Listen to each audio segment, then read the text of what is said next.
Il y a peu, j'ai lu Le Monde de Picto de Michel Alzéal. Enfin, lu n'est pas le bon terme, puisque le principe de l'album, c'est que tous les textes sont remplacés par des pictogrammes. C'est d'ailleurs pour ça que j'ai acheté cette BD et que j'ai envie de vous en parler. La vidéo s'articulera comme suit. Je présenterai rapidement l'auteur.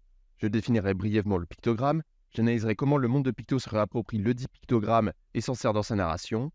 J'évoquerai d'autres œuvres et artistes ayant des partis pris comparables. Pour conclure, je relèverai les principaux points forts et points faibles du monde de Picto. Bref. Je dois dire que je n'ai pas trouvé grand-chose sur cet auteur, du coup ma présentation rapide sera vraiment rapide.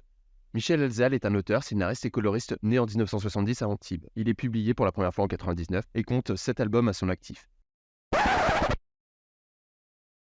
En parcourant son travail, j'ai constaté que dans chacun de ses albums, il s'essaye à de nouvelles techniques. Par exemple, il a travaillé à l'encre de Chine et au lavis, à la gouache ou encore au crayon de couleur et à la craie grasse. Son style graphique aussi varie, puisque certains de ses albums sont semi-réalistes, d'autres bien plus épurés, voire carrément en flat design. Sa dernière œuvre en date est Le Monde de Picto, sorti en 2023 aux éditions Paquet.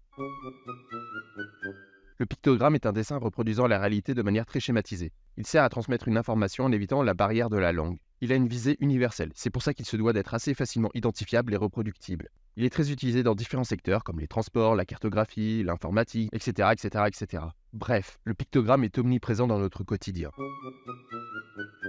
On peut lire sur le site BD Guest qu'il s'agit d'une relecture moderne et humoristique du conte de la Belle au bois dormant. Nous suivons le prince charmant et son blanc destrier. Il chemine vers le château de sa promise, s'arrêtant au passage dans une auberge où les gens sont accueillants. Il leur fait part de sa quête. Presque aussi vite, l'alcool coule à flot. Une fois totalement saoul, le prince charmant se fait voler tout ce qui différencie d'un palefrenier. Quand il se réveille, il réalise qu'il a été dupé et qu'il n'est plus le seul à vouloir conquérir le cœur de la princesse. Mais la plus grosse surprise vient de la Belle au bois dormant, qui a beau être belle n'est pas dormante. De plus, elle est de mèche avec le dragon censé garder son château. S'en suivront alors moult rebondissements et quiproquos que je me garde de vous divulgacher. Dans cet album, le ton est humoristique et est appuyé par des anachronismes réguliers. On peut apercevoir des décors urbains, dont Paris, une station essence pour faire le plein du cheval, ou voir des personnages communiquer par téléphone cellulaire. Ça m'amuse beaucoup de dire ça. Il y a aussi énormément de références à divers contes de fées, pour n'en citer que quelques-uns. Cendrillon, la petite sirène, Blanche-Neige, Pinocchio, la fée Clochette, ou encore liés à la culture populaire. Comme la BD met en scène un périple, il y a l'utilisation d'une signalétique propre au code de la route. En fonction de ce qu'elle montre, chaque case se voit attribuer un panneau. L'auteur fait confiance au lecteur pour mémoriser ses signes, et quand ce chemin est à nouveau emprunté, il a juste à les répéter. C'est une façon de faire une ellipse temporelle que je n'avais jamais vue jusqu'ici. En parlant de temporalité, les panneaux servent aussi à annoncer ce qu'il se passera plus tard dans la page, en utilisant la case comme unité temporelle. Ça fait aussi un peu penser au jeu de loi. Lorsque des événements inattendus surviennent, le pictogramme peut aussi être déformé. Cela accentue alors l'impact de la scène. Cette déformation peut aussi marquer une différence entre deux personnages. Michel Alzéal se sert aussi du pictogramme comme d'une jauge. La diminution de cette jauge sert à montrer le temps qui passe. Concernant les phylactères, d'habitude ils servent à matérialiser la parole. Or, comme l'album en est dénué, ils sont traités comme des cases en noir et blanc dans lesquelles ce sont les pictogrammes qui sont mis en scène. Il leur arrive même d'interagir avec les cases dites normales.